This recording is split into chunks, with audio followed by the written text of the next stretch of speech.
23, 24, 25, lá no terceiro tom do Capital, para entender esse fetiche por excelência que é ou esse dinheiro que gera dinheiro. Quando o dinheiro é apenas, salvo engano, papel impresso, se ele não volta para a produção, ele revela a sua verdadeira essência, ou seja, papel, né? E gera essa crise espetacular. Voltando, fechando parênteses.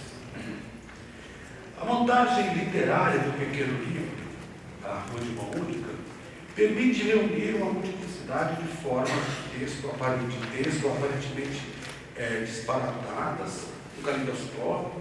São citações de várias procedências, cartazes, relatos de sonhos, locais, ambientes, axiomas, fábulas, recordações, objetos, provérbios e modos de fala, utensílios domésticos, brinquedos infantis, moradias, embaixadas, roupas e apetrechos de vestuário, plantas, locais de trabalho, panoramas, provocações sobre os acadêmicos e seus métodos críticos, o hábito alemão de beber cerveja, mendigos, ambulantes, proletários e snobs e gente simples povoam seus aforismos. Coleção de selos das mais variadas procedências, ruas e gentes de várias cidades como Paris, Berlim, Marselha, Sevilha, Moscou, Rio, etc. Considerações sobre a infância e as escolas, a disciplina prussiana, o militarismo, a luta de classes, coleções de antiguidades, mapas, achados e perdidos, o poeta vienense Karl Kraus e vários personagens literários, igrejas e sinagogas, citações da Bíblia e do Talmud, museus, parques de diversões, hospitais, asilos, restaurantes, postos de gasolina e de prontos-socorros, quinquilharias, máscaras, agentes de apostas, quiromantes, etc, etc. Aqui me interessa destacar o diagnóstico que traça sobre o presente alemão mais próximo. Viagem através da inflação alemã. É admirável como o Benjamin aqui faz uma verdadeira análise concreta de uma situação concreta. É o panorama imperial que está, uma seção do livro, uma composição dividida em 14 partes, começa a extrair consequências críticas dos modos de fala do burguês alemão, nos quais evidencia uma espécie de amálgama, citação, de estupidez e covardia, Dummheit und Feigheit, de fatalismo, já que, citação, assim não pode mais continuar. Com o fim da Primeira Guerra Mundial, a situação econômica do homem médio mudou drasticamente, colocando por terra a relativa estabilidade que o favorecia, criando uma nova situação, mas observa, citação, já antes da guerra havia camadas para as quais as relações estabilizadas eram a miséria estabilizada. Com a inflação se configura uma nova ratio, aquela que passa a contar com os fenômenos de declínio, como o puramente estável. A contrapartida é dirigir a atenção para o extraordinário na expectativa de um milagre, já que assim não pode continuar, senão lhe resta apenas o aniquilamento. Uma situação paradoxal que engendra um amesquinhamento. Citação. As pessoas só têm em mente o mais estreito interesse privado quando agem, mas ao mesmo tempo são determinadas pelos instintos da massa. E mais do que nunca, os instintos da massa se tornaram desatinados e alheios à vida. Fim da citação. Um estado em que o indivíduo se amesquinha, centrado no seu próprio inferior bem-estar, e a diversidade de alvos individuais se torna irrelevante. Olha, algo semelhante ao que Krakauer caracteriza como aquele processo no qual a massa se transforma em ornamento. Eu não vou me estender muito nesse slide aqui, mas essa análise do Benjamin, quer dizer, esse tipo de texto, esse tipo de ensaio aforismático que ele desenvolve na Rua de Mão Única, Eu chego a fazer uma aproximação com um livrinho que foi publicado entre 29 e 30, na forma de artigos e na forma de livro, em 1930, que é um livro do Siegfried Kracauer chamado Os Empregados, que ele vai fazer, como ninguém antes dele, uma análise dos novos setores médios da sociedade alemã, particularmente dando atenção a um novo tipo de assalariado, que é o empregado, né? Quer dizer, ele é pago com da mesma forma como o proletário, o operário, ou seja, ele recebe salário, mas ele se pensa como um burguês, né? E o Kracauer, nesse livro, que infelizmente ainda não foi publicado em português, quer dizer, o Kracauer em português só temos a tradução lá da Teresa Ottoni, publicada em 88, de Caligari a Hitler, e agora o ornamento da massa, né? Esse livro mereceria uma tradução, é um livro pequeno, e como Rua de Mão Única, ele é construído a partir de citações, quer dizer, ele vai aos locais, ele conversa com as pessoas, e não é um romance-reportagem, todos eles vão ter uma relação muito curiosa e vão concretizar sínteses assim, admiráveis, reunindo a forma literária da exposição com rigor sociológico, com rigor historiográfico, né? Quer dizer, sem cair naquele tipo do que na época fez muito sucesso entre os escritores de esquerda, que era o chamado romance-reportagem. Um outro livro também que foi publicado na mesma época, em 1930, é de um outro alemão marxista muito curioso, né, heterodoxo, que é o Ernst Bloch, né, que há poucos anos foi publicada a sua obra magistral, Princípio e Esperança, né? E até então nós tínhamos só uma tradução muito mal feita, publicada pela Tempo Brasileiro, se não me engano, de 72, 73, que é o Thomas Witzer, teólogo da Revolução. E outro livro também, da mesma época, que vai tirar proveito dessa mesma forma de escrita, que é o uso da montagem, né? É o uso da forma literária como uma maneira de exposição que vai se opor à abstração formalista da exposição acadêmica das ciências estabelecidas do período, que é o livro do jovem Adorno, Kierkegaard, a construção do estético, né? Quer dizer, é como se essa montagem literária, essa montagem imediata, encontrasse ali uma dialética intermitente, né, que o Adorno chama, se referindo ao seu livro e contrapondo a dialética material dos empregados do Kracauer. Mas eu acabei cortando a frase lá, falando do Bloch. Quer dizer, o Bloch publica em 30 um livro chamado Spuren, que poderíamos traduzir como vestígios, que é uma sucessão de anedotas, trechos da Mil e Uma Noites, lendas da tradição chasídica, os irmãos Grimm, Homero, quer dizer, tudo isso tentando buscar uma expressividade, uma maneira de pensar a realidade, escapando do marxismo vulgar que predominava no período.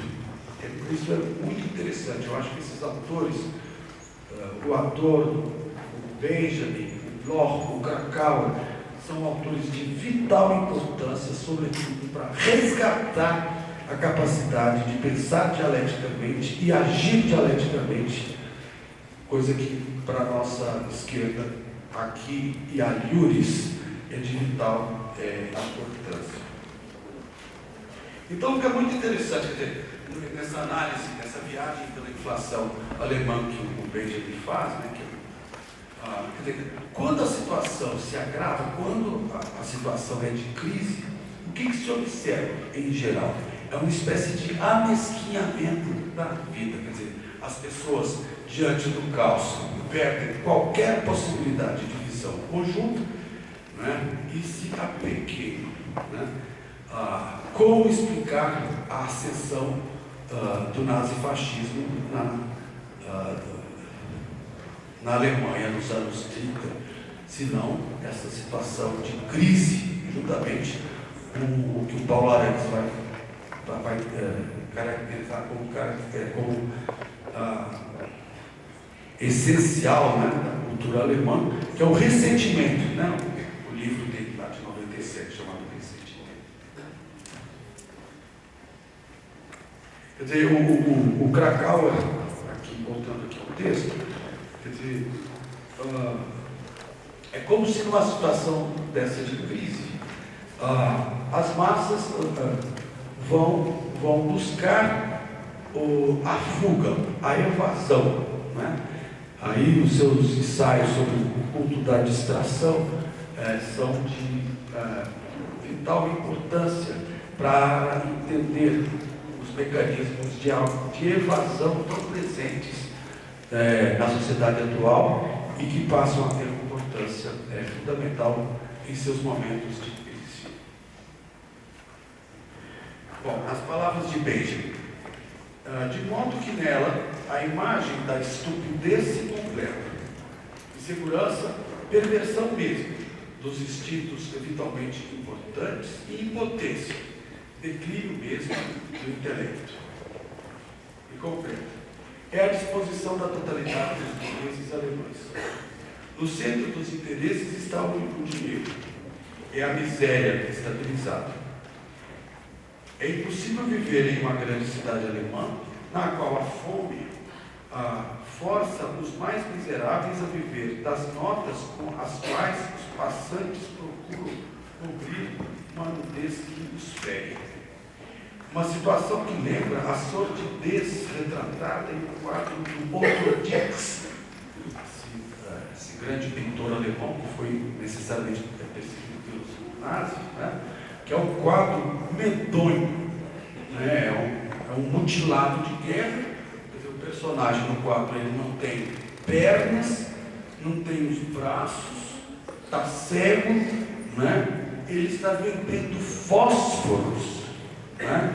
Ele está sentado num carrinho rolemã, os passantes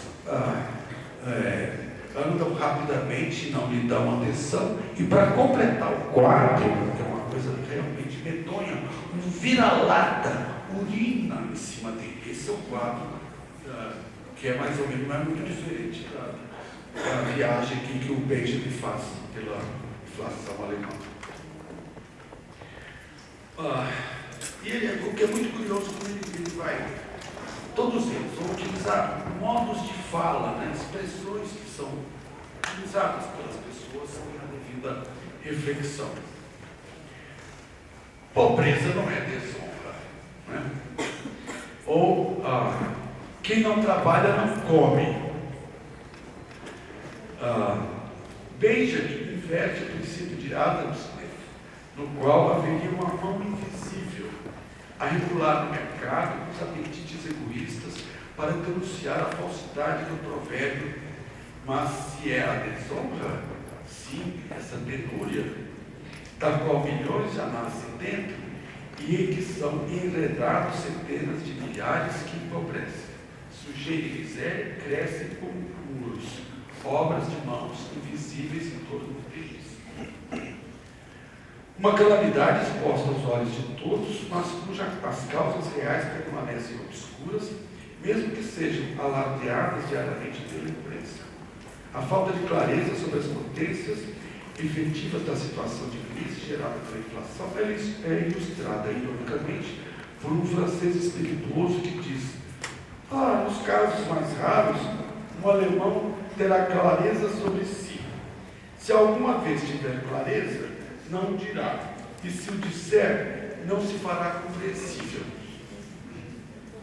E conclui, veja, o mais europeu de todos os bens, aquela ironia mais ou menos clara, o que a vida do indivíduo pretende transcorrer em disparidade com a existência de toda e qualquer comunidade que ele esteja encravado, está inteiramente perdido para os alemães.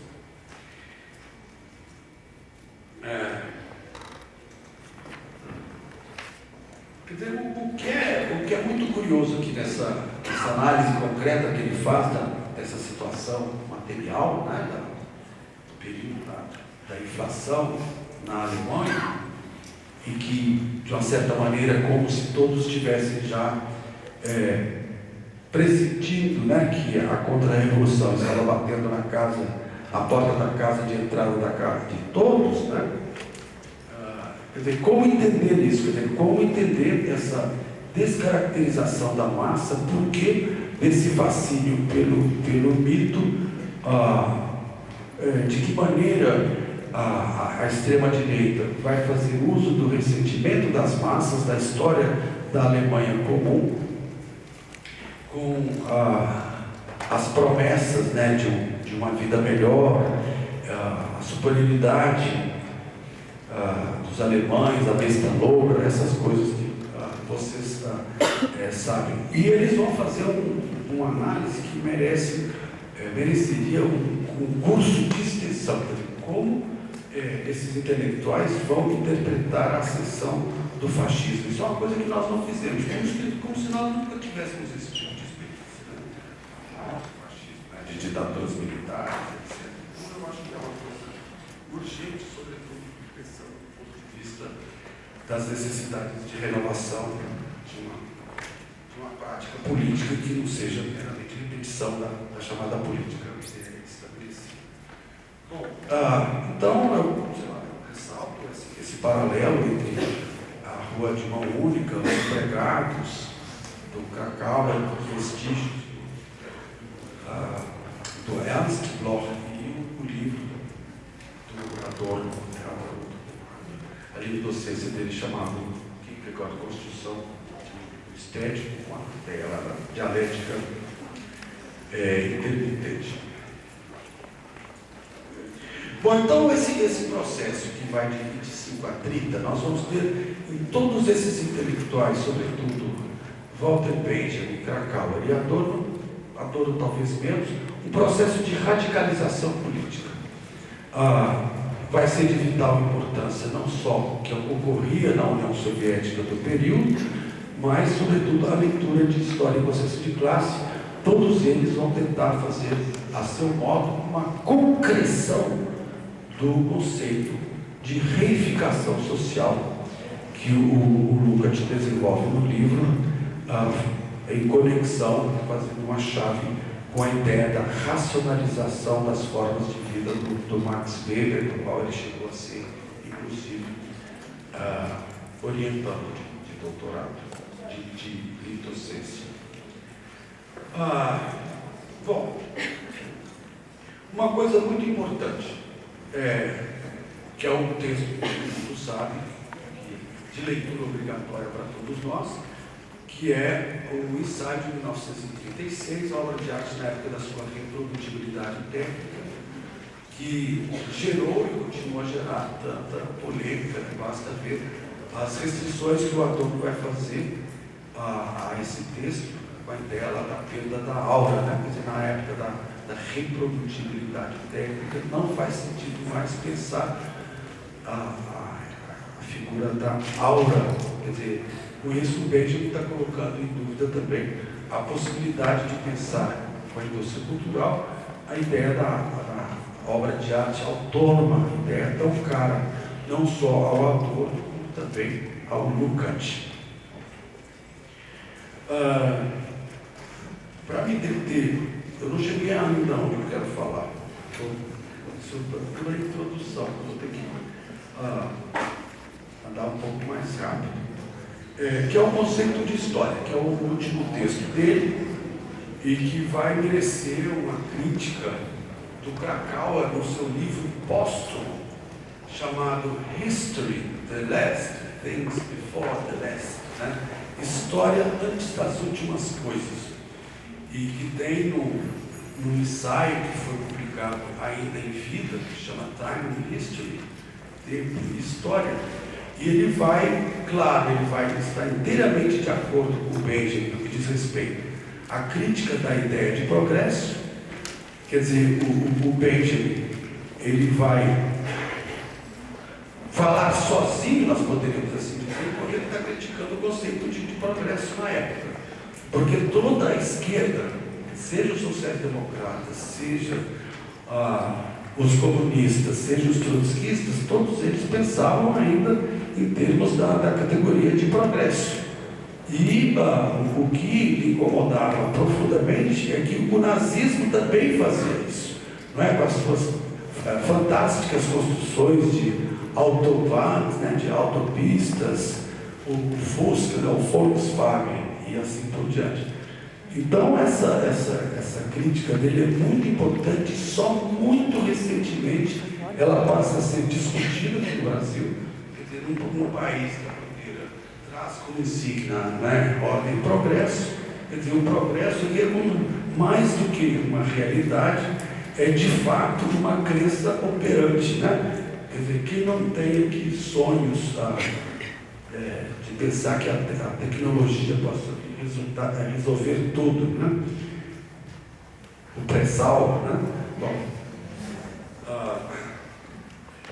agora, no Walter Benjamin, lá no seu texto derradeiro sobre a história, quer dizer, o tempo revolucionário, quer dizer, o que ele chama lá de tempo messiânico, é como se fosse uma ruptura no interior do tempo cronológico. É aí que o Krakauer vai ficar com o pé atrás nessa conceituação do Benjamin. Quer dizer, uma historicidade fora do tempo cronológico é impossível, né? É evidente que o tempo histórico não é idêntico ao tempo cronológico. Quer dizer, o tempo histórico é resultado de dinâmicas sociais, de ações sociais concretas, e não algo simplesmente quantificável como é o tempo cronológico. Agora, essa dinâmica das ações humanas concretas que engendram a processualidade histórica fora do tempo cronológico, para o Krakauer, é mística. Mas isso já é assunto para outra fala, porque de fato é uma questão complicada. Eu vou simplesmente agora fazer uma vez aqui, aproximando a obra das passagens, a obra do Siegfried Krakauer, publicada em 1937, sobre o criador da opereta. Né?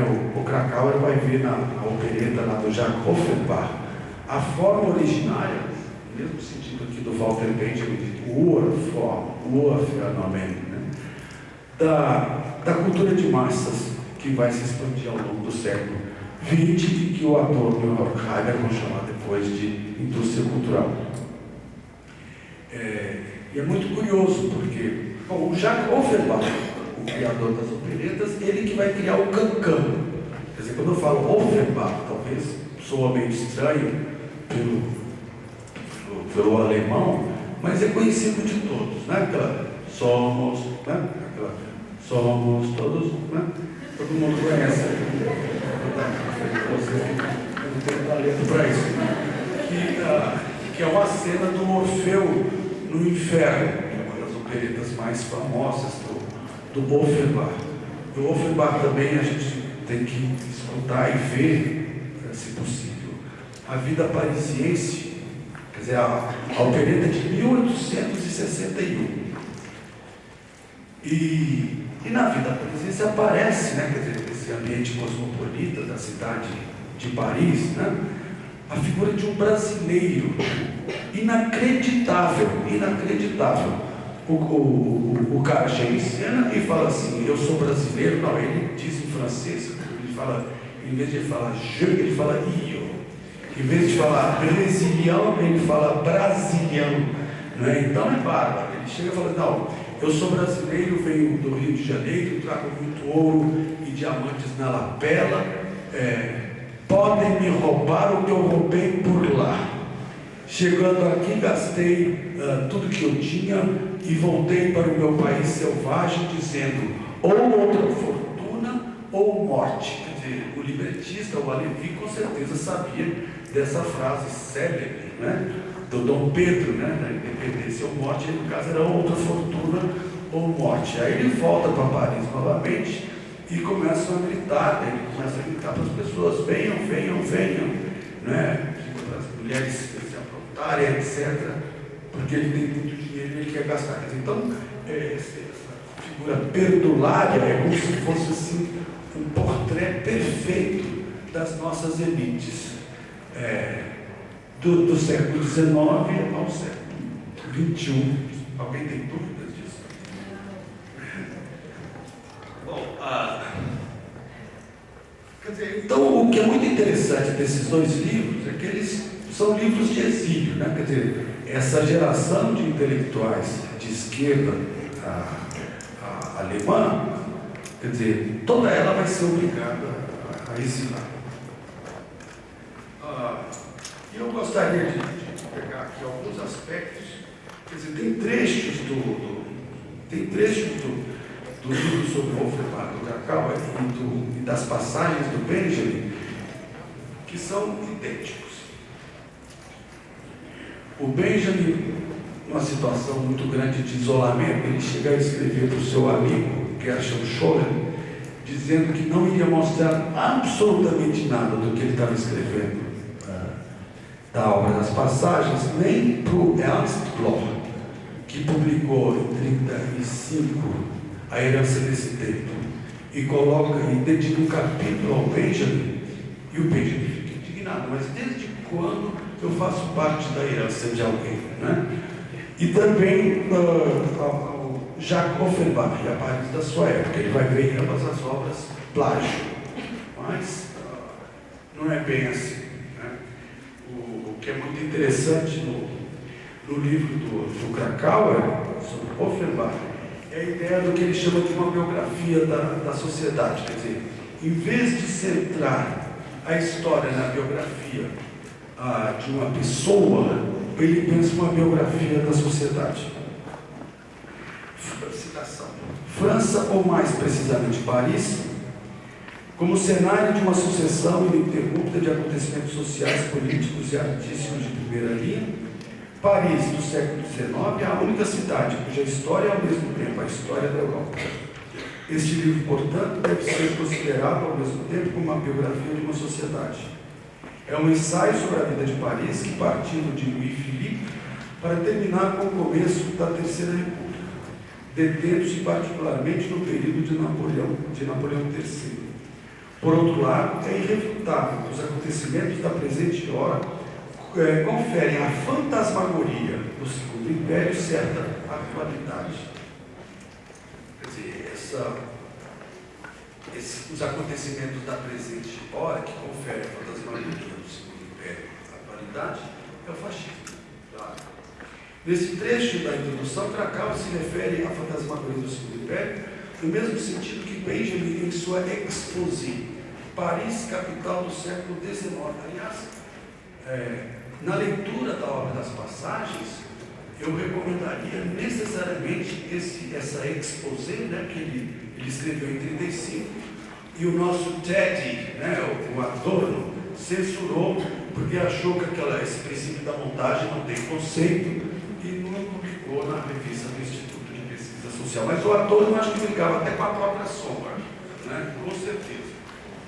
E não publicou esse texto, como também não publicou outras coisas do Kracauer, mas eu não vou poder ter uma fama de fofoqueiro, né?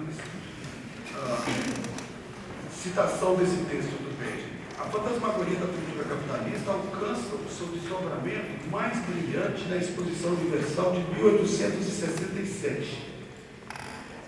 O Império está no apogeu do seu poder, Paris se afirma como a capital do luxo e da moda, ou Ferrari prescreve o ritmo da vida parisiense. A opereta é a irônica